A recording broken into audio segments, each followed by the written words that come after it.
तो कैसे आप लोग बताना चाहूंगा। आज जानते हैं बेसिकली कासा क्या होता है, बैंकिंग स्टॉक्स को कैसे एनालाइज करते हैं और जानते हैं कि कासा का क्या इंपॉर्टेंस है बैंकिंग स्टॉक्स में, राइट। और अभी तक तो सारे पॉइंट ऑफ व्यू एनालाइज किया कि हम मार्केट में कैसे स्टॉक पिक कर सकते हैं। अब जानते हैं बैंकिंग स्टॉक्स को कैसे पिक करना चाहिए। अब लगातार 5 से 6 वीडियो आएंगे लगातार, जिसपे आप ये जान पाओगे कि बैंकिंग स्टॉक्स को कैसे पिक करते हैं और कैसे जानते हैं कि हमें क्या क्या इंपॉर्टेंट पॉइंट देखने हैं। ऐसे नहीं कासा एनालाइज करने के बाद आप बैंकिंग स्टॉक तो पूरा पिक कर लोगे, बट यस एक आपको कैसा से ओवरव्यू मिलेगा कि क्या हमें करना चाहिए और किस तरीके से हमें एनालाइज करना चाहिए। कोई दिक्कत नहीं, पहला पॉइंट है ये, तो उसकी तरीके से जानते हैं कासा होता क्या है। पहले नॉर्मल सा फंडा कि कासा का मतलब क्या है, फुल फॉर्म क्या है। Current account and saving account, इसको कहते हैं CASA. Short form is CASA. CASA क्या करता है, कासा का हाई परसेंटेज वैल्यू क्या होना चाहिए, लो परसेंटेज वैल्यू क्या होना चाहिए, ये हाई परसेंटेज वैल्यू पे क्या इफेक्ट करता है, लो परसेंटेज वैल्यू पे क्या इफेक्ट करता है, और इसको कैसे बढ़ाया जाता है घटाया जाता है, सारी चीजें मैं बताऊंगा बिल्कुल एकदम आसान भाषा में और स्टेप बाय स्टेप कि बेसिकली करना क्या है, कैसे हम अपने एक माइंड ऑफ थॉट को चेंज करें और जान पाए कि हमें ऐसे स्टॉक्स को कैसे एनालाइज करते हैं बैंकिंग स्टॉक्स को, और क्या टेकिंग क्या एक्शन टेकिंग होना चाहिए हमारे लिए कि हम ट्रिक बेस पे अपने तरीके से अपनी चीजों को एनालाइज कर पाए। कोई दिक्कत नहीं, चलते हैं और स्टार्ट करते हैं, राइट। देखो पहले कासा, मैंने आपको नॉर्मल बताया कासा यानी करंट अकाउंट प्लस CS ऐसे सेविंग अकाउंट। ये वो होता है कासा आपको बेसिकली ये बताता है कि किसी बैंक के पास कितना करंट अकाउंट है, कितना सेविंग अकाउंट है, ये आपको बताता है। प्लस आपको कासा में ये देखने को मिलेगा कि इसके अंदर फिक्स डिपॉजिट भी ऐड होते हैं, यानी कि किसी कंपनी XYZ कंपनी है, XYZ बैंक है, बैंक के पास कितने करंट अकाउंट है, प्लस कितने सेविंग अकाउंट है, प्लस कितने फिक्स डिपॉजिट है। तो कासा किस तरीके से वर्क करता है, राइट। तो देखो पहले current account, saving account and fix deposit. मान लो एक बैंक है, बैंक के पास अगर करंट अकाउंट ज्यादा है, तो आजकल करंट अकाउंट पे बहुत सारे ऐसे अकाउंट होते हैं जिसपे 0% इंटरेस्ट देना पड़ता है बैंक को, यानी कितना पैसा हो बैंक के अंदर उसका करंट अकाउंट में, हम उसको बैंक पैसा नहीं देती। सेविंग अकाउंट पे 4% 3% देती है। कितने बैंक अकाउंट 5% देते हैं, 6% देते हैं, जैसे कोटक का 6% था, स्टिल अभी 4.5% 5% के आसपास देती है कोटक, राइट। एंड उसके बाद SBI जो है एकदम स्टैब्लिश, जो अभी तक SBI है जो बैंक है वो 3% के आसपास अभी कासा मतलब सेविंग अकाउंट पे वो पे करता है, राइट। इस तरीके से इंटरेस्ट पे होता है। तो दैट्स व्हाई आप इसका बेसिकली फंडा ही है कि मान लो फिक्स डिपॉजिट पे आपको कंपनी ये ज्यादा है, करंट अकाउंट सेविंग अकाउंट नहीं है, तो दैट्स फिक्स डिपॉजिट पे अभी 6% या 5% के आसपास देना पड़ता है। तो बैंक कम पैसे पे अमाउंट उठा रही है, ज्यादा पैसे पे फिक्स डिपॉजिट, मतलब देखो कम ज्यादा पैसे अमाउंट उठा रही है, फिक्स डिपॉजिट पे ज्यादा पैसा देना पड़ रहा है, प्लस उसके बाद वो लोन दे पा रही है, तो एक बहुत बड़ा अमाउंट जाता है। तो इस तरीके से अगर सेविंग अकाउंट और करंट अकाउंट ज्यादा होता है बैंकों के पास, तो बैंक उससे ज्यादा पैसे वो ले पाते हैं। जैसे सेविंग अकाउंट है, अब किसी ने पैसा डाला 1 लाख रुपए, तो बैंक क्या करती है उस पैसे को लोन दे देती है किसी को, उस लोन को फिर लोन जो मिलता है उस लोन का इंटरेस्ट पे होता है। अब मान लो कि कंपनी आपको सेविंग अकाउंट पे 3% ऑफर कर रही है रिटर्न, ठीक है, और उसी पैसे को किसी के ऊपर लोन दे दिया 12% पे, कितना प्रॉफिट हो रहा है कंपनी को, ऑलमोस्ट 9% का। और 9% जितना ज्यादा प्रॉफिट कमाएगी बैंक, उतना ज्यादा प्रॉफिट होगा आपको किसी बैंक के लिए, बिकॉज देखो कम इंटरेस्ट रेट पे ज्यादा इंटरेस्ट रेट कमा रही है ना, 3% पे पैसा उठा रही है और 12% में बेच रही है, तो देखो कितना आपको प्रॉफिट दिख रहा है। तो इस तरीके से बैंकिंग को एनालाइज करते हैं कासा के थ्रू। अब जानते हैं डिटेल बाय डिटेल। तो देखो पहला पॉइंट ऑफ व्यू तो हमने डिस्कस कर लिया, करंट अकाउंट क्या होता है, सेविंग अकाउंट क्या होता है, फिक्स डिपॉजिट क्या होता है, ठीक है। एंड उसके बाद आपको जानना है कि देखो इंपॉर्टेंट क्या है बैंक स्टॉक्स में कासा।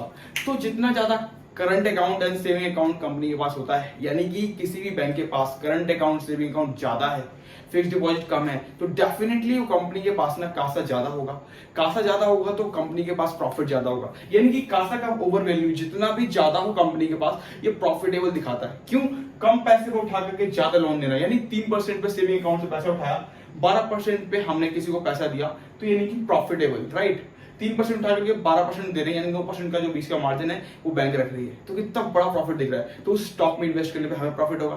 देखो कंपनी का सीधा एक फंडा होता है, जब आप शेयर होल्डर बनते हो तो किसी कंपनी का सीधा रूल है कि आप जो पैसा इन्वेस्ट कर रहे हो, राइट, तो आपका पैसा जो इन्वेस्ट करने का पर्पस ये होना चाहिए कि कंपनी प्रॉफिट में जाएगी तो आपको प्रॉफिट होगा।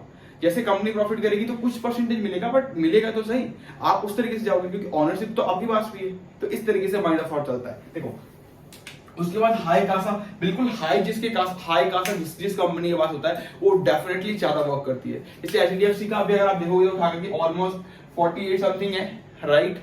एंड सबसे ज्यादा हाईएस्ट पे भी आपको 55% के आसपास ऑलमोस्ट कोटक बैंक का दिखेगा, बिकॉज ऑफ दिस, क्योंकि उन्होंने हाई कासा दिया था। जब कस्टमर्स को उन्होंने जब कस्टमर को बुलाना था, कस्टमर को अपने पास लाना था, तो करंट एंड सेविंग अकाउंट में उन्होंने 6% के रिटर्न दिए, सेविंग अकाउंट में 6% का रिटर्न दिया। अब जब वो हो गया तो कंपनी करीब 4.5% का आसपास या 5% के आसपास कासा प्रोवाइड करती है, यानी कि रिटर्न प्रोवाइड करती है, इंटरेस्ट रेट, और ज्यादा ऊपर दामों पे लोन भी देती है। तो दैट्स वाई ज्यादा लोन बांटेगी प्लस कम इंटरेस्ट रेट पे पैसा उठा के, तो प्रॉफिट ज्यादा होगा। प्रॉफिट ज्यादा होगा तो कंपनी ग्रो करेगी, कंपनी ग्रो करेगी तो आपका शेयर प्राइस ग्रो करेगा, साथ में आपको प्रॉफिट होगा। तो इस तरीके से कासा को एनालाइज करते हैं। अभी आईडीएफसी बैंक ले सकते हो आप, आरबीएल ले सकते हो, सारी बैंक की जो है वो कम, आपको जो बहुत कम कासा दिखेगा आपको, बट लेकिन वो अभी कासा को इंक्रीज कर रही है, ज्यादा इंटरेस्ट दे करके 7%, कोई 7.5% दे रहा है, कोई 6% का इंटरेस्ट रेट दे करके कस्टमर्स को एक्वायर कर रहा है। जैसे कस्टमर आकर के उसमें अकाउंट खोले, अकाउंट खोलने के बाद पैसा इन्वेस्ट करे, पैसा रखेगा तो बैंक एक नॉर्मल सा एक इंटरेस्ट रेट देगी, प्लस उस पैसे को उठा करके बैंक लोन दे पाएगी ज्यादा से ज्यादा लोगों तक, राइट। तो इस तरीके से कासा जिसका ज्यादा हो उससे ज्यादा प्रॉफिट है, इस तरीके से काम करता है पूरा।